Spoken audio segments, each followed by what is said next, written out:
Chapter 1, The Star Within the Ruins. Aaron, the observatory was supposed to be abandoned. That's what the locals said. They called it the place where light forgets to die. Aaron came anyway. The air was cold enough to bite, the silence sharp enough to bleed through his thoughts. He was 23, restless, a photographer who had long stopped believing that beauty could save him.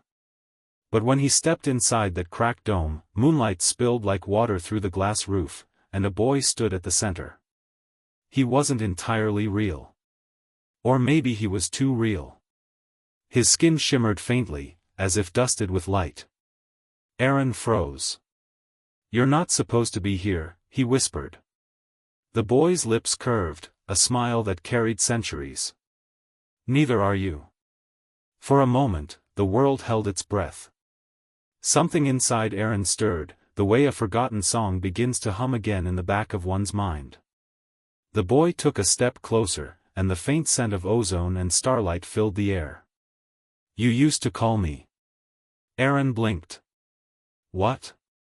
But before he could ask again, the wind howled through the dome, and the boy faded into light. That night, Aaron's camera showed only static. But every photo pulsed faintly, like a heartbeat trapped in silver. Chapter 2, The Memory of Light. Lysander. He remembered everything. The sound of Aaron's laughter in another lifetime. The warmth of his mortal hands, reaching through divine flame without fear. The moment he, a celestial messenger, a guardian of the dreaming skies, had fallen, not for sin, but for wanting to be known. Lysander had begged the stars once, just one chance to feel him again. The universe, cruel and merciful, had answered. It let him cross the veil for 7 lunar cycles, 7 weeks before he must return to the firmament. Every second in flesh was agony and wonder.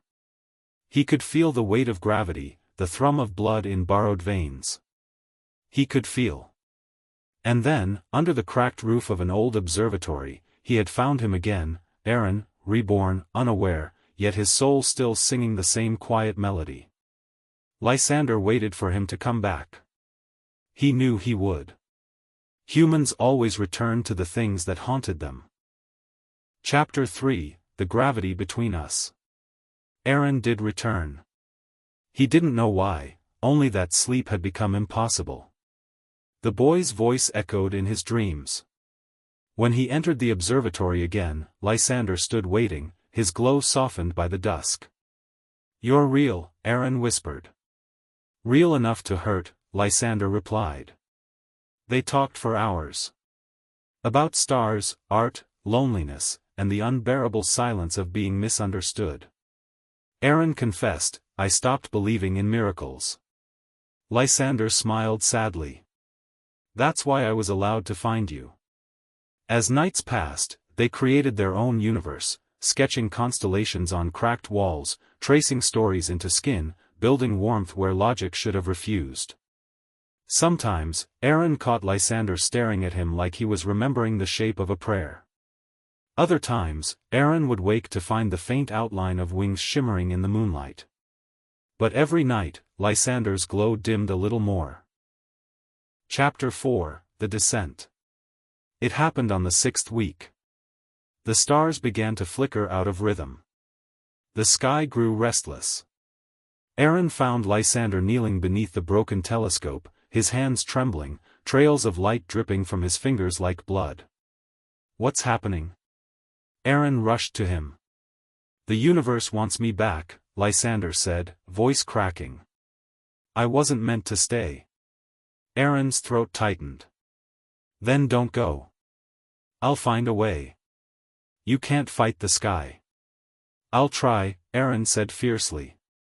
"For you." Lysander cupped his face, thumb brushing his cheekbone with trembling tenderness. "You don't understand, Aaron. I came back not to stay, but to remember. To heal what we lost." He leaned in, pressing his forehead against Aaron's. "I carried your soul through time. You loved me when I was nothing but light. You made me want to fall."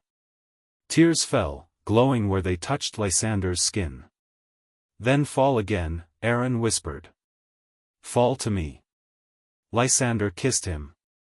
It wasn't fire, it was gravity, pulling two broken pieces back into orbit. It was promise and goodbye in one breath. When dawn broke, Lysander's body began to dissolve into starlight. Every time you see a shooting star, he whispered, that's me trying to find you again. Aaron held on to the fading glow until there was nothing left but silence, and the faint smell of rain and ozone. Chapter 5, The Sky That Listens, Years Later. Time moved the way grief does, slow, uneven, and relentless. Aaron kept the observatory alive.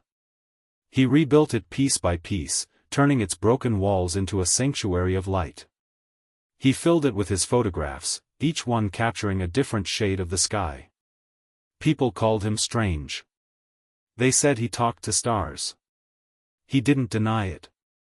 Every winter, when the Leonids came, he sat beneath the open dome, whispering, "Are you listening?" And sometimes, he swore the stars flickered back in rhythm. One night, decades later, when his hands were wrinkled and his breath shallow, Aaron saw a single streak of light fall closer than it should. It didn't burn. It shimmered, hovering before him. A voice, soft as the night wind, said, "You kept your promise." Aaron smiled through his tears. "You came back." And when his heart finally slowed, it wasn't death he felt. It was weightlessness.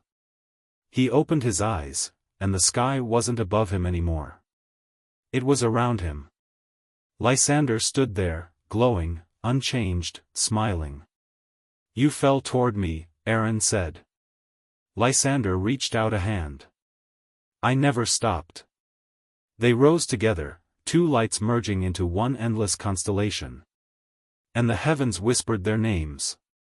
Because love that defies eternity never really fades. It simply becomes the sky that listens back. Thank you for listening this video. For more, like, share, subscribe and comment. Stay healthy, safe and hydrated.